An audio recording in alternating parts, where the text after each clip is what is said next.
Hey, welcome to Counter Mentors. It's episode number 23. How do you conflict? And finally, we get to find out how the millennials are creating all the problems that they create. And we're bringing in an expert, a guy who wrote the book, Conflict Without Casualties. He's going to be on my side. He's a boomer. It's going to go very well. You're assuming just because he's a boomer, he thinks that you're right. I think that's a bold move. That's a bold move. Well, let's figure it out. Let's get this show rolling. What do you think?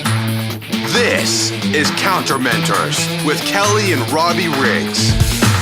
Finally, a place where you can get both perspectives on challenges in the workplace from a boomer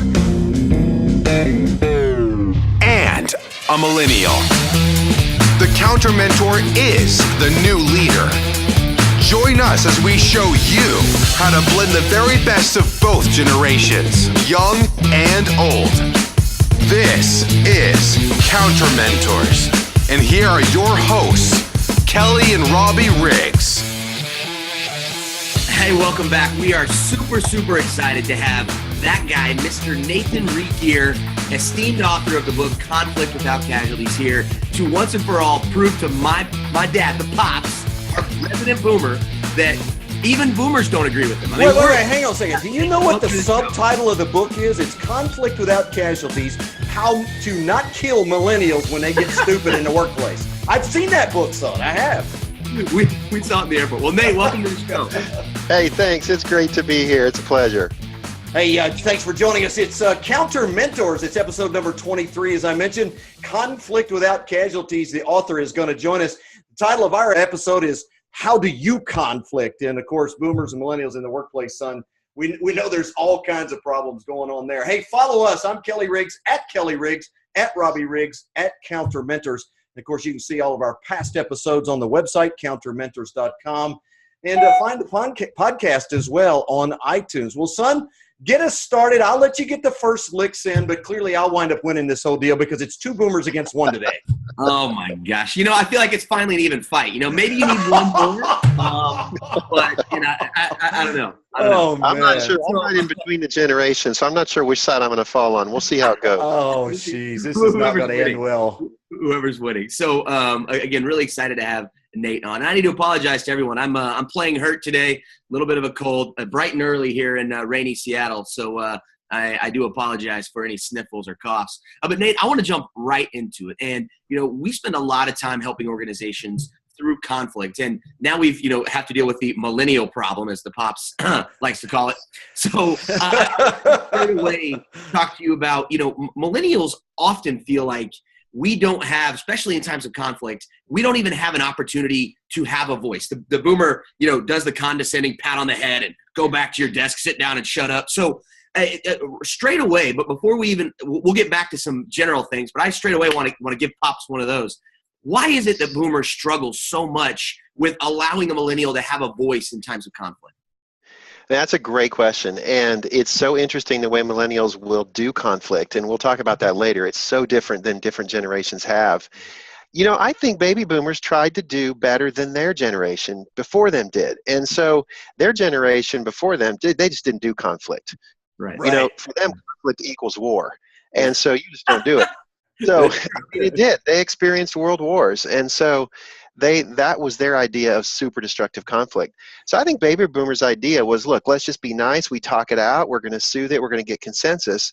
So they didn't really, I don't think they gave their children really good conflict skills, because instead they gave them self-esteem.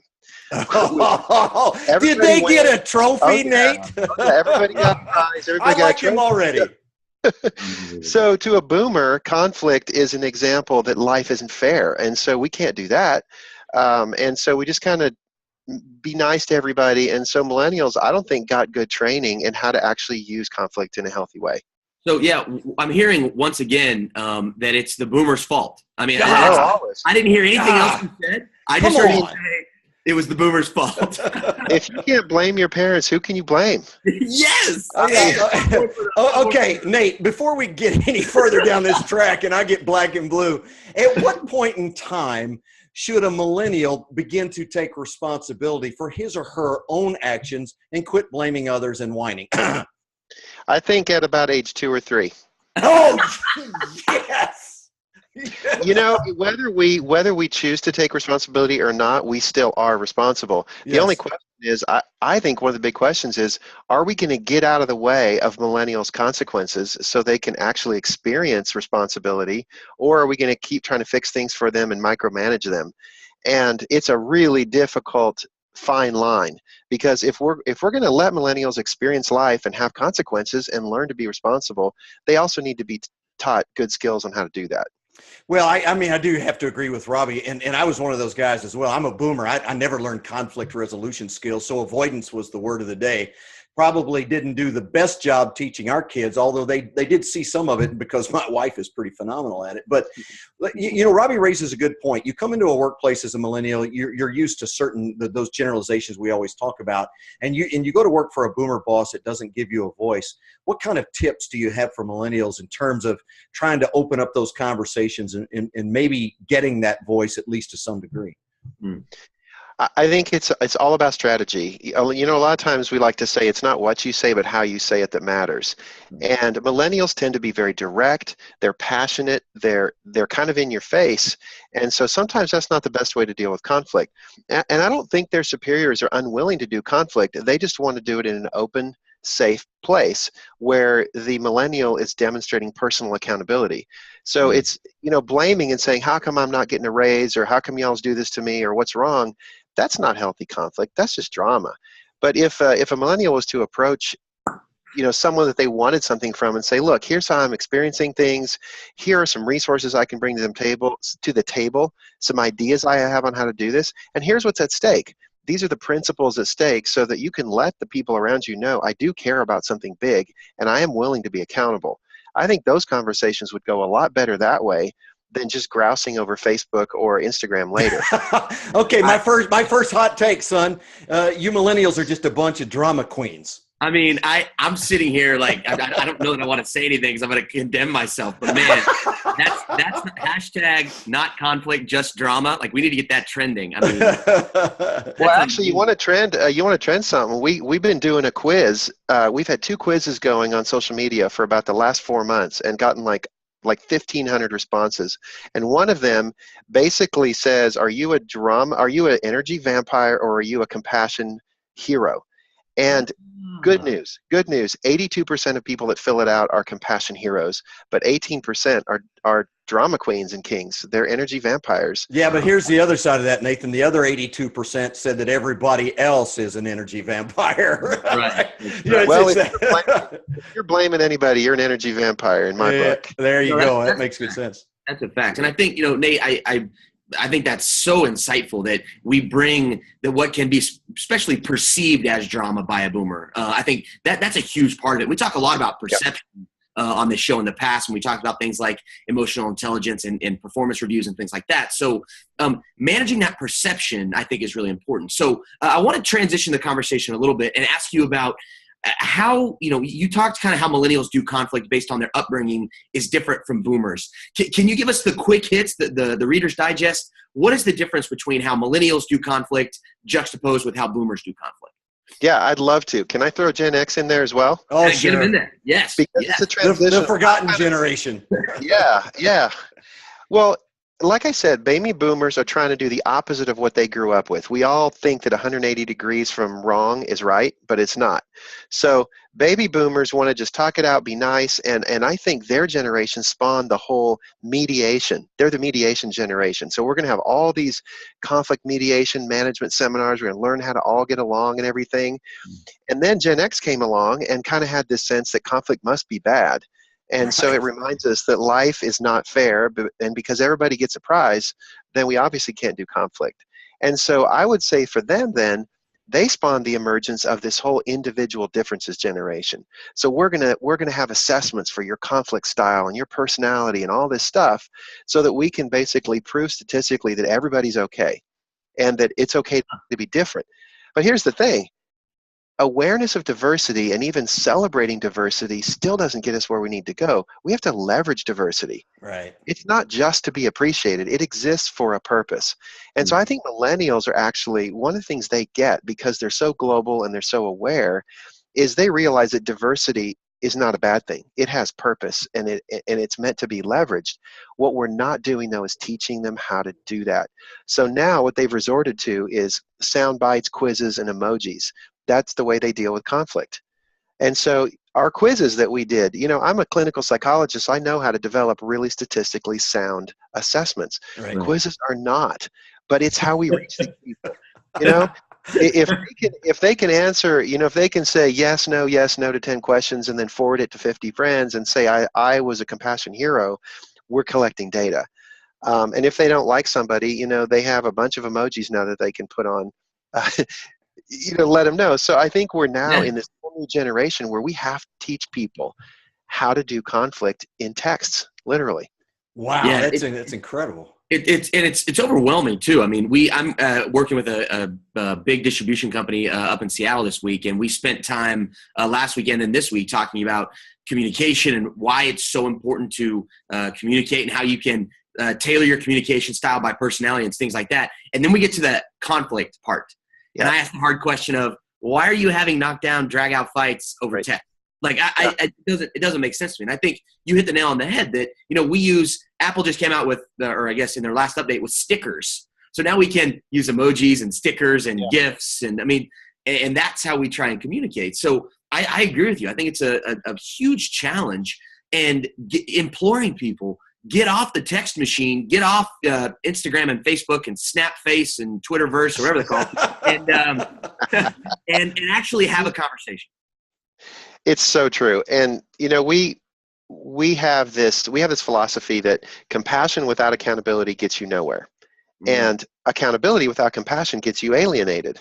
Mm-hmm. And I think we've seen the pendulum just go back and forth generation to generation. What we don't have, and this is why I'm so passionate about what we do, we don't have tools to be able to do compassionate accountability. Yeah. And it's possible, because the purpose of conflict is to create, not to destroy. And I think probably one of the biggest energy crises in our entire world is the misuse of conflict energy. Yeah, it's really interesting, Nate, when you say it that way, because I've heard people talk about conflict and, say in a meeting in the workplace and go, wow, that was a really productive meeting. I mean, that went really well. And the same person in the same room looks at him and says, are you nuts? I mean, that was crazy. I couldn't even deal with that. So people's perspectives of conflict really impact the way they do conflict. Google just came out with new research proving something that we all should know, which is healthy conflict leads to much more engaged workplaces and much better results.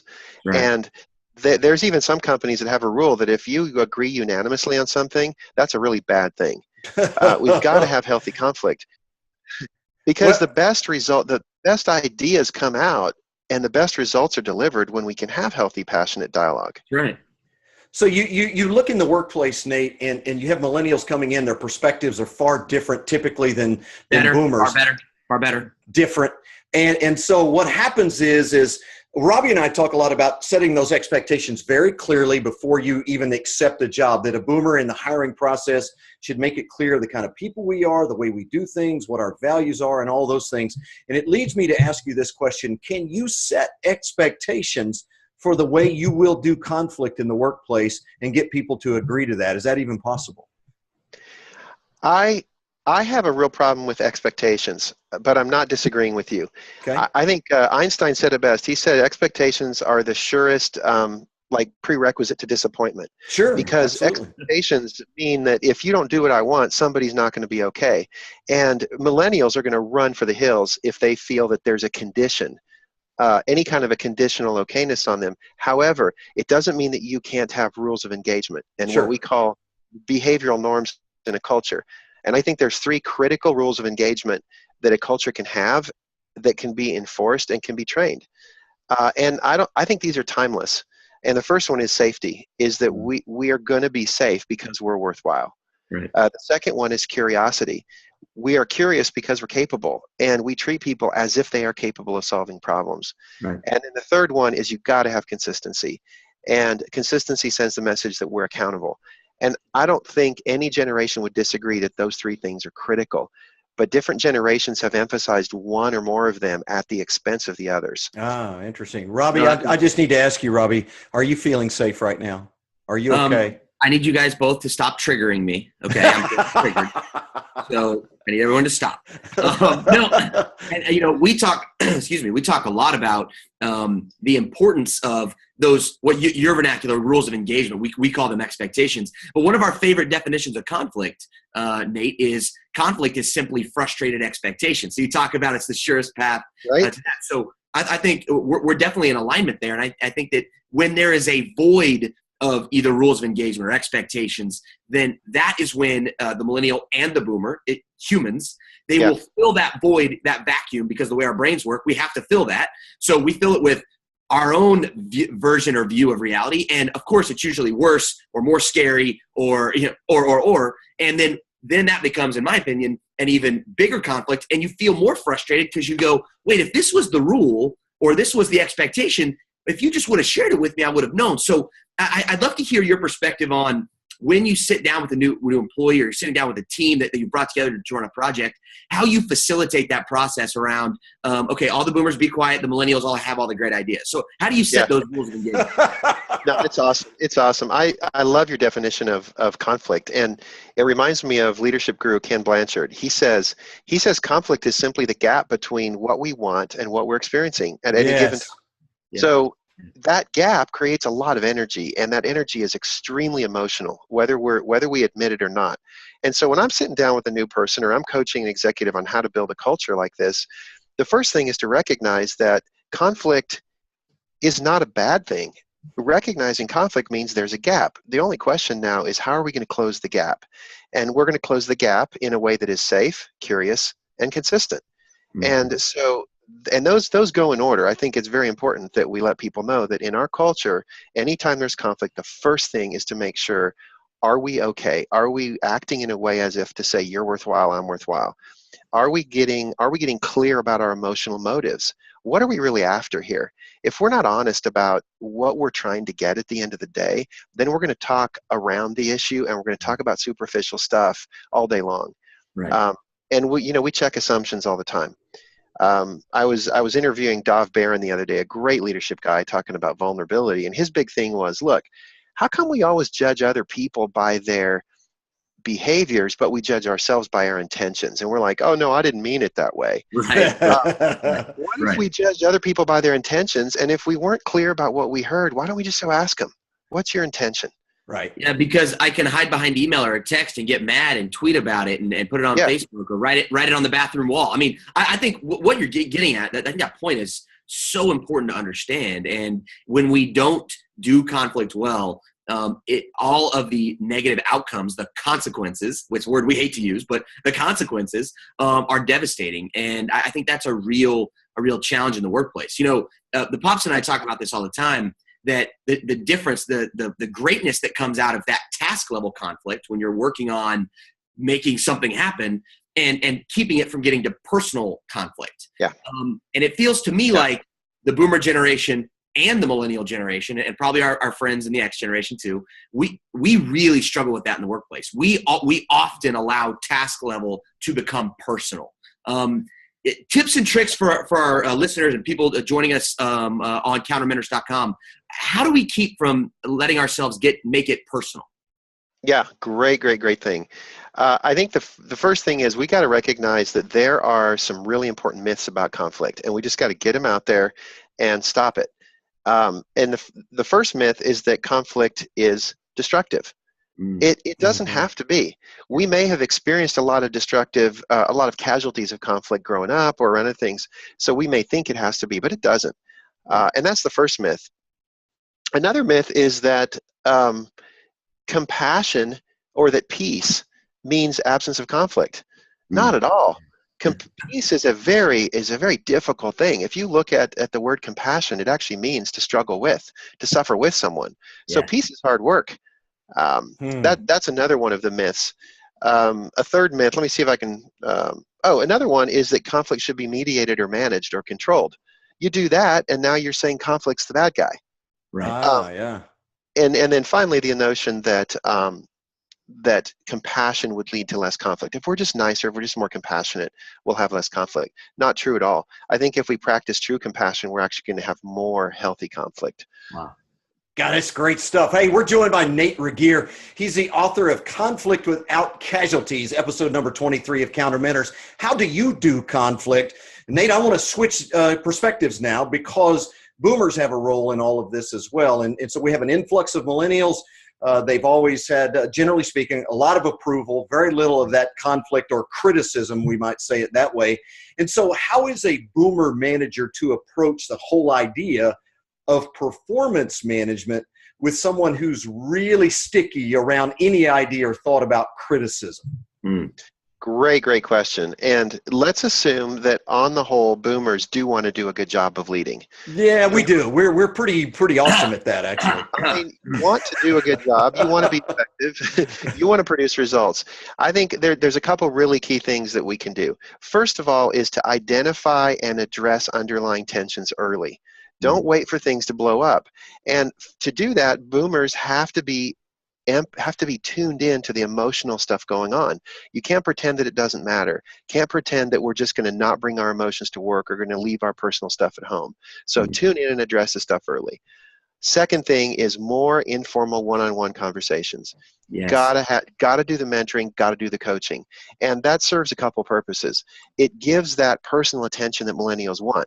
It gives them the idea that you care about them, you want to develop them, and you're willing to go toe-to-toe with them for the greater good. Act as mediators. Get involved when there's conflict and teach and coach and train them on how to do it in a healthy way. One of the interesting things, Harvard research recently just showed that 70% of managers are uncomfortable communicating with employees. Wow. Isn't that crazy? I wish I could say that was shocking. Yeah, exactly.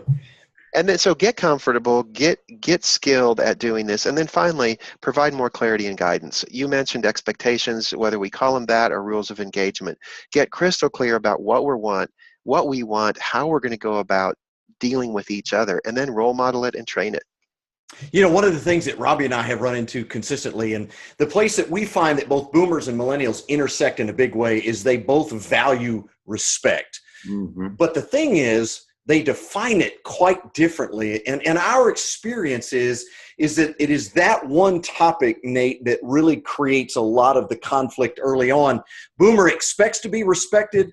Millennial says, I'll respect you when you earn it, and yet they don't get on the same page. How often in your work do you find that is sort of the flashpoint of the kinds of conflict that you have to work with?